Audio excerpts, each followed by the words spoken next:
Hello friends, मैं आ गया हूँ फिर से आपके लिए पप्पू के लतीफे लेकर। डॉक्टर, अब तुम बिल्कुल ठीक हो चुके हो, मुझे इस खुशी पे क्या दोगे? पप्पू जनाब, मैं कब्रें खोता हूँ, आपके लिए भी एक कब्र खो देता हूँ।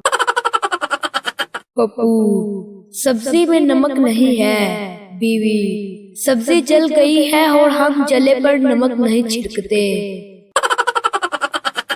उस्ताद, और तुम्हारे दाएं हाथ में मशरिक हो तो बाएं हाथ पर क्या होगा?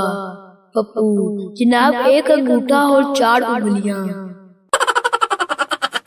बीवी के इंतकाल पर पप्पू के आंसू ना निकले तो दोस्तों ने कहा सोचो वो वापस आ गई। फिर सब ने पप्पू की चीखें सुनी।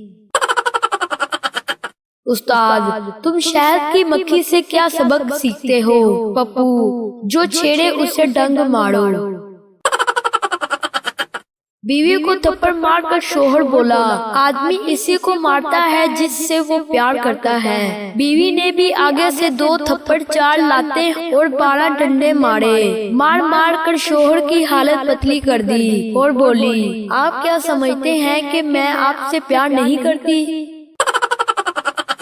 पप्पू, माँ मैं सोता हुआ कैसा लगता हूँ?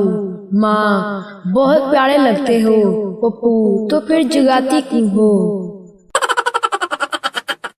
एक अनपढ़ी लड़की की शादी पढ़े लिखे पप्पू से हो गई। एक दिन पप्पू खाना खाते हुए गले में न्वाला फंसने से मर गया। लड़की इसकी मौत पर रो रो कर कह रही थी, हाय वे पानी भी नहीं मंगया, बस वाटर वाटर करदा मर गया।